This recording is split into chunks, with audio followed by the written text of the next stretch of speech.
This video is for OFW, yung mga meron ng trabaho at uuwi ng Pilipinas or babalik ng abroad. Sinusubukan mo bang kumuha ng OEC pero napupunta ka dito sa Select Transaction Type? Ayaw lumabas ng View OEC. Madami kasing dahilan yan kung bakit ganito. Hindi pa verified ang work contract mo. Ikaw ay nag-tourist tapos nakakuha ng trabaho sa ibang bansa. Next, ibang tao ang gumawa ng OEC mo or under ka ng agency before. And lastly, meron talagang nabago sa trabaho mo, sa job site, sa position, or sa employer mo. Stay tuned guys, ituturo ko sa inyo kung ano ang dapat nyong gawin.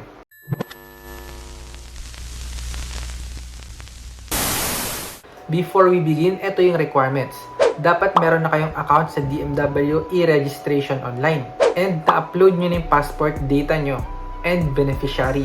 Kung wala pa kayong account, please watch my part 1 of the video. Paano gumawa ng account sa e-registration ng POEA online. Next requirement, dapat hawak mo yung work contract mo or your work visa. And then last, pwedeng meron, pwedeng wala, flight information nyo kung kailan kayo lilipad, papunta o pabalik ng Pilipinas. Kung wala pa, okay lang, basta alam nyo kung kailan yung flight nyo.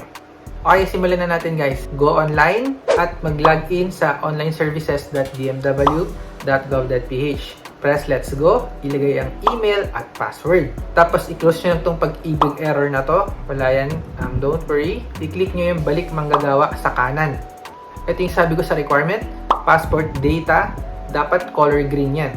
Yung pag-ibig mo, kung wala, color red, pwedeng skip yan. Tapos press next. Ilagay nyo yung flight details nyo. So ito nga yung isa sa requirement na sinabi ko.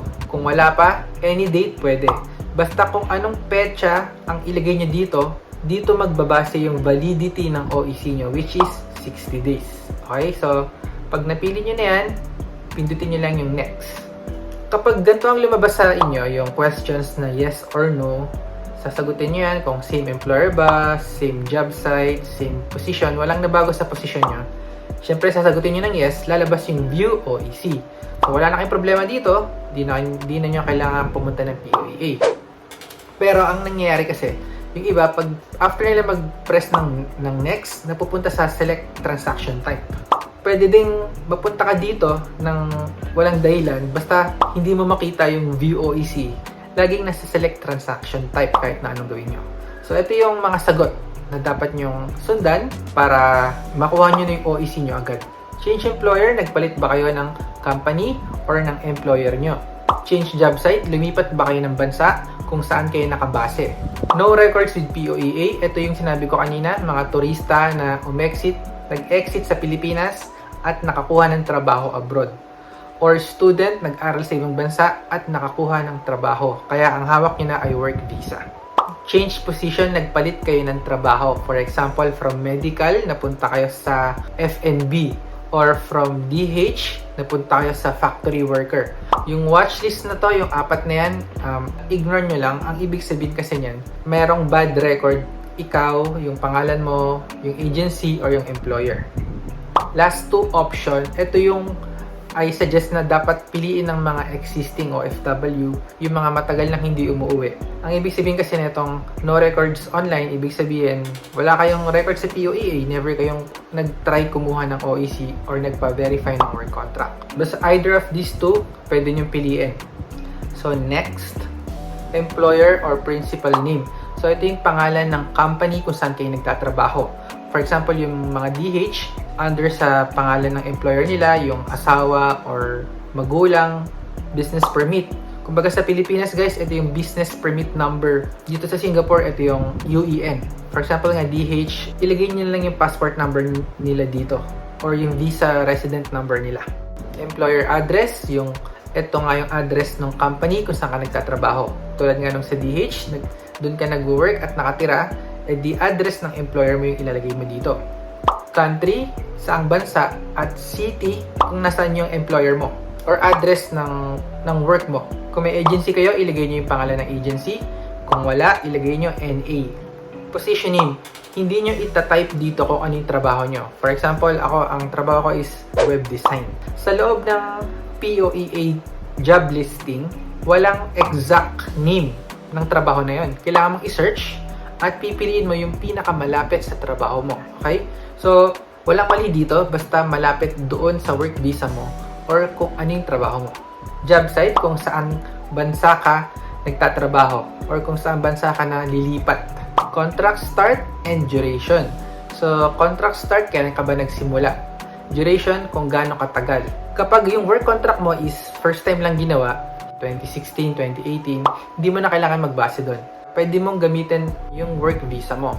So, for example, ang work visa mo is 1 year. Ilagay mo lang dyan 2025 to 2026. 12 months for 1 year. For 2 years naman, 24 months. Salary, kung magkano yung sweldo nyo. Ilalagay nyo lang dito guys, number.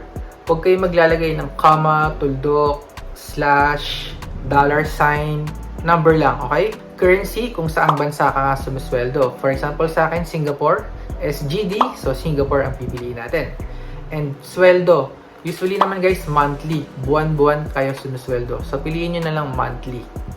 Press submit. Kung ayaw mag-press submit guys, panoorin nyo na lang isa kong guide.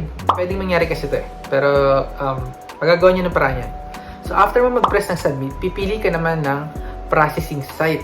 Okay? Take note pag nasa abroad kayo, pipiliin nyo Philippine Embassy. Kapag nasa Pilipinas naman kayo, ginawa nyo to, pipiliin nyo POEA. Kailangan nyo kasing dalhin yung mga documents nyo as proof na kayo ay OFW.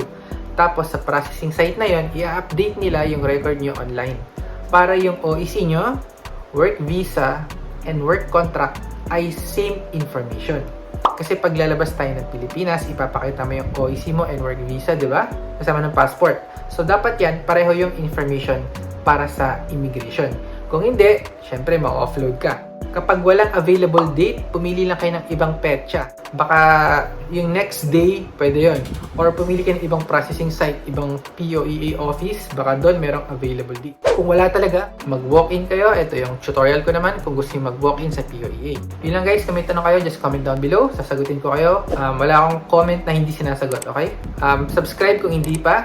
Thanks for watching. I will see you in my next video.